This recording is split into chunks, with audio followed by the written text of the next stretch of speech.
Welcome to WrenchWay Weekly, where we talk about the industry's hot topics, highlight the voices of technicians, and educate shops on how to help improve the industry. If you haven't already, please subscribe to our YouTube channel and give our videos a thumbs up if you like what we're doing. The topic for this week is really more of a positive spin than some of the questions that we've had in the recent past. But we talk about really what's good about the industry. And our question for this week was, what do you love about working in the industry? The results came back that 40% said working with my hands, 38% said critical thinking, and 15% said other. A lot of the other included critical thinking, but also mentioned they like mentoring, general love of cars, and working independently. And then 6% said people I work with, which is a little bit concerning because I think that's something we want to make sure that we're trying to help improve, trying to help people enjoy going to work and working with the people that they see every day. Some of the comments that we got from our WrenchWay Insiders, the first being mentoring students, creating an environment focused on professionalism and integrity, and generally passing along things I've been fortunate enough to learn through the years. I'm seeing a lot of this right now. I think this is really, really cool that some of the people that have been in the industry for a long time are taking the knowledge that they've learned and trying to get that to younger generations, trying to help them make their lives easier and really, truly understand what is great about this industry, right? And showing them and giving them a positive spin on it. It's really, really easy to go out to a Facebook group or to LinkedIn and see some negativity. I think the people that are out there and showing the way that of how you can make this a successful career, there's a ton of value in that, and I appreciate those of you that are out there doing that.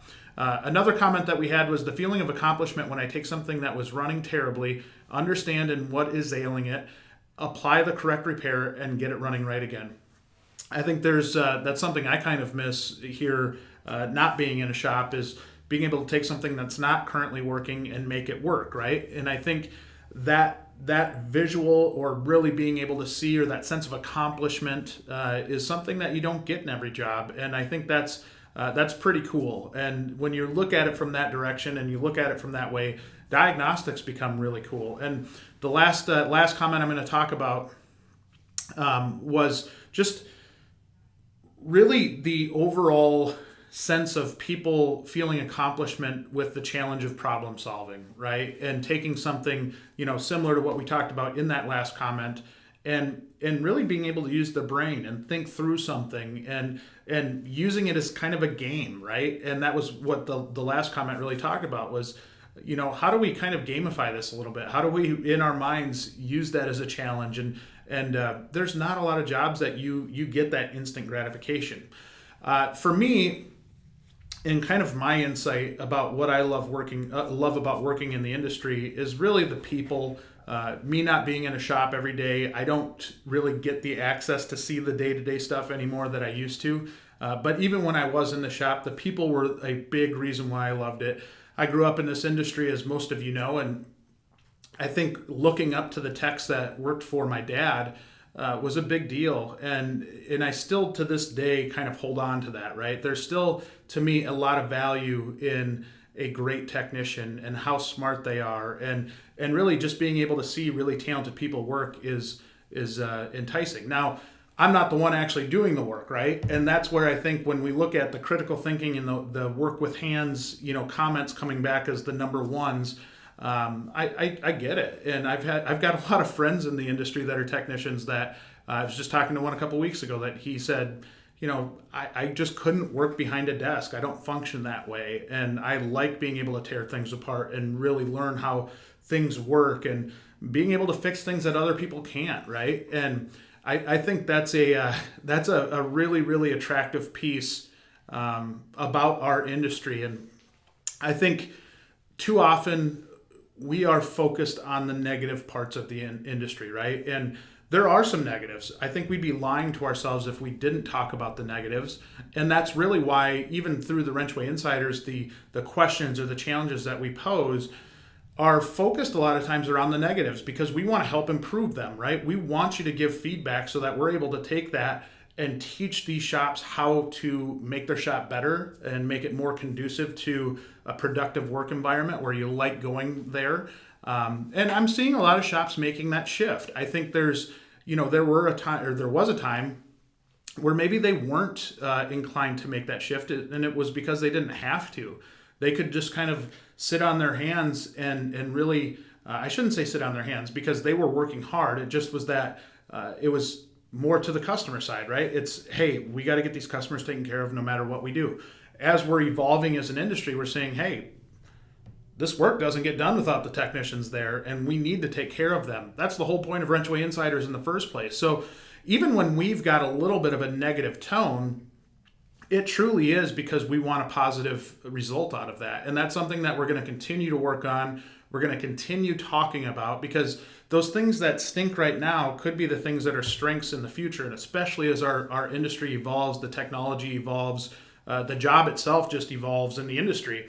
So this is something that I encourage all of you to really think about the positives, understand the positives, because there are a lot of them in this business. And oftentimes I think we're all guilty of focusing on the negatives when there are a lot of really, really good things. So my challenge to all of you is to really take something that you're thinking negatively about and try to put a positive spin on it.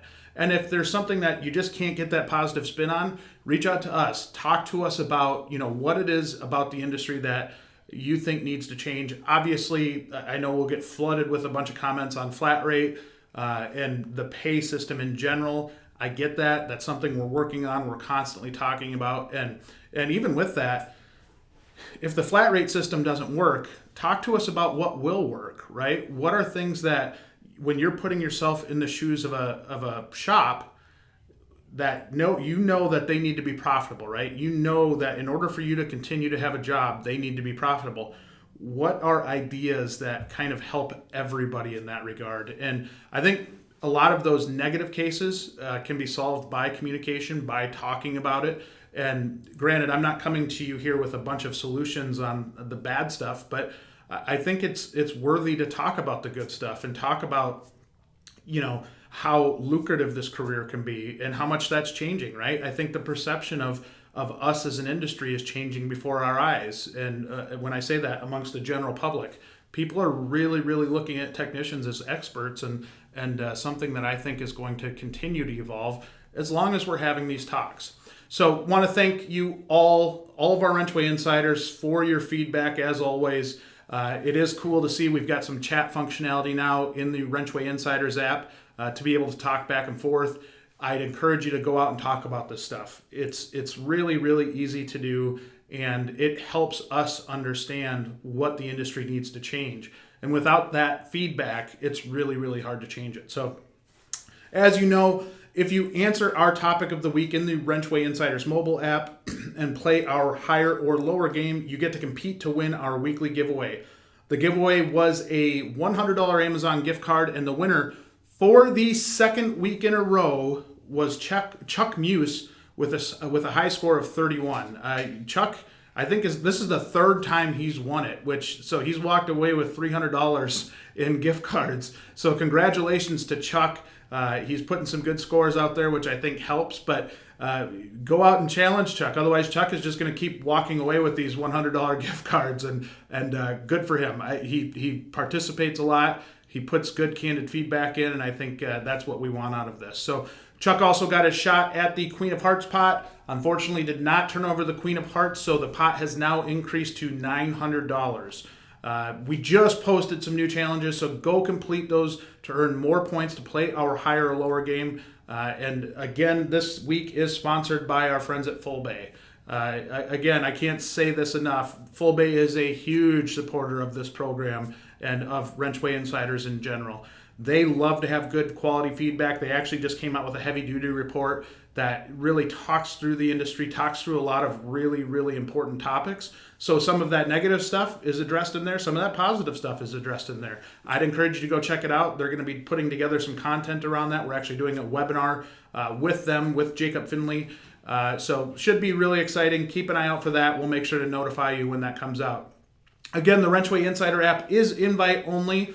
So if you'd like to receive an invite, you can fill out the form on the WrenchWay website or email us at info@wrenchway.com. The topic for next week is Many people try to do some vehicle repairs and maintenance on their own. What is the most commonly done incorrectly by those that haven't been adequately trained, right? So we're talking about that kind of garage, that person that's doing their own repairs at home, trying to fix it, and maybe they go to an AutoZone or wherever they can get their free diagnostic, and trying to make that repair on their own. It sometimes ends up in not great situations. So would love to hear your feedback on this. Again, the topic of the week: many people try to do some vehicle repairs and maintenance on their own. What is the most commonly done incorrectly by those that haven't been adequately trained? Answer the question on the WrenchWay Insiders app to earn points, play our higher or lower game, and give yourself a chance at that $100 gift card and the Queen of Hearts pot, currently at $900. Lastly, if you like what we're doing, don't forget to subscribe to us on YouTube and give this video a thumbs up. Thank you and have a great week.